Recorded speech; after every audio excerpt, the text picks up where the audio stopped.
Alô, galera do sexto ano, estamos de volta aí para nossa aula semanal. Na semana passada a gente falou sobre a Mesopotâmia e nós marcamos uma atividade no livro, na página 89, vocês conseguiram fazer? Então eu queria que vocês colocassem aí referente à data da nossa aula da semana passada, as respostas aí no caderno dessa atividade. E na página 89 pede aí que nós completemos um quadro, né? Sobre as sociedades da antiga Mesopotâmia. A gente tem aí os principais rios, vocês vão completar com a palavra Tigre e Eufrates, são os dois rios. Atividades econômicas, a principal atividade econômica é a agricultura, mas a gente tem também o comércio, que o quadro já traz aí completo, né? E também a gente tem como terceira atividade econômica muito importante aí, o artesanato das sociedades mesopotâmicas. Os principais grupos sociais, vocês vão completar aí com indivíduos livres, que são artesãos, soldados, ferreiros, escribas, comerciantes, né? Aí a gente tem também aí sobre a questão aí da religião. Na religião, está dizendo aí que eles cultuavam diversos deuses. Esses deuses tinham imagens de pessoas. Essa expressão que a gente vai colocar aí, quem cultua vários deuses são politeístas. Os deuses principais é o deus Enki e o Istar. Quem tem dúvida aí pode procurar aí no livro, nessa mesma página aí. E técnicas agrícolas que foram desenvolvidas aí pelos povos da Mesopotâmia, que é o arado, a gente já tem aí, e também a roda, e as obras de irrigação. Então, a gente completou aí todo esse quadro. Essa é a atividade da semana passada, número 1. Na página 89, a atividade número 2, pede que nós escrevemos A, quando a característica for dos povos assírios, B para os babilônios e S para os sumérios. Então, acredita-se que tenham fundado as primeiras cidades e o primeiro sistema de escrita de que se tem notícia na história da humanidade. Então, é claro que esses aí são os sumérios. Na letra B, criaram o Código de Hammurabi, o mais antigo código de leis escritas também de que se tem história. Esses foram os babilônios, né? Vocês vão colocar a letrinha B. Na letra C, a frase é: destacaram-se por sua habilidade no campo militar, que garantiu grandes conquistas territoriais ao seu império, e foram também muito cruéis com os seus adversários. Esses são os assírios, né? Foram os assírios.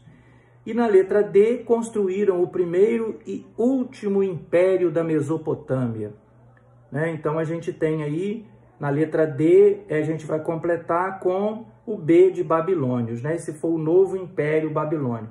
E nessa frase aí é interessante a gente destacar aí, né, a imagem de um zigurate. Lembra que nós falávamos que o zigurate ele foi uma construção desenvolvida pelos povos da Mesopotâmia, em especial os sumérios, foram os primeiros a construir.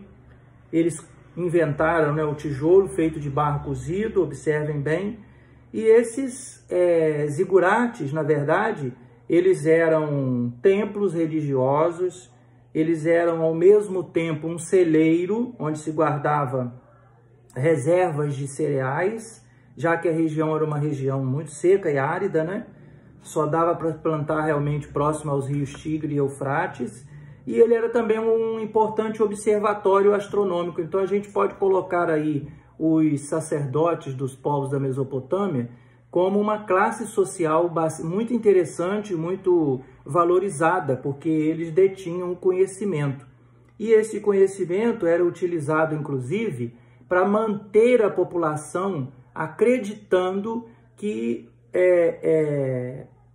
o Estado, né, que o governo, ele detinha muitos poderes sobre aquela população ali. É o conhecimento, na verdade, que vai fazer com que eles pudessem organizar melhor a questão política e a questão religiosa. Então, para hoje, nós vamos começar falando um pouquinho aí sobre um outro povo, né, que são os egípcios, foram os egípcios.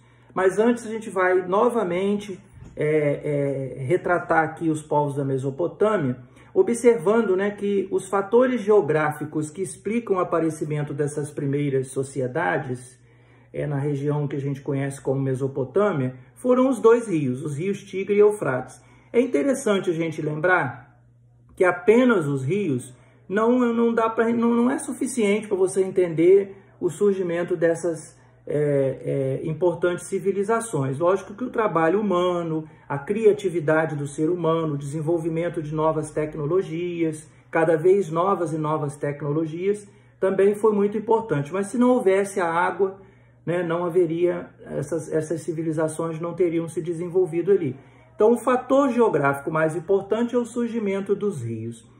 Vamos relembrar também hoje sobre a questão da posição geográfica, a posição social dos sacerdotes. Esses sacerdotes, ao mesmo tempo que eles eram grandes administradores da produtividade, a gente vai observar também que eles eram observadores da natureza, dos fenômenos naturais. Isso coloca eles numa posição privilegiada, porque eles vão conseguindo anotar conclusões sobre essas observações que eles vão fazendo sobre os astros, né?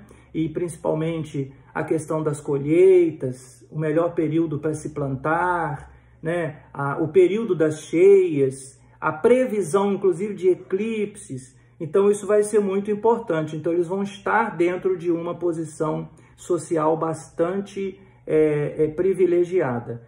Com relação aos sumérios, dando uma recordada geral aí, a gente tem, claro, as realizações científicas, todos eles tiveram, mas os sumérios principalmente no campo da astronomia e também da astrologia, né? Na astrologia era uma coisa meio que adivinhação, aquela questão onde eles criam os horóscopos, né? Com o objetivo de tentar adivinhar alguma coisa.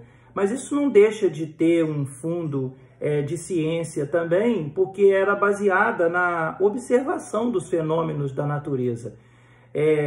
A gente vai ter aí a questão, né, das estações do ano, dos movimentos planetários, né, da divisão do ano em 365 dias, em 12 meses, enfim.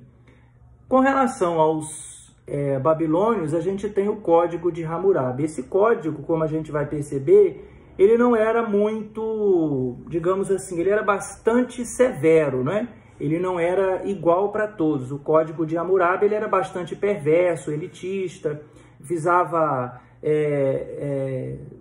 julgar a pessoa de acordo com a classe social, mas não deixa de ter uma importância muito grande, já que antes disso, né, os povos eles julgavam segundo uma apreciação de pessoas mais velhas, de grupos que eram responsáveis por fazer valer aquelas leis. Então, muitas vezes, essas leis elas eram mal interpretadas e acabava, mesmo dentro de uma mesma classe social, sendo as pessoas, o réu ele era julgado de forma diferenciada. Então, isso é muito importante dentro dos povos da Babilônia.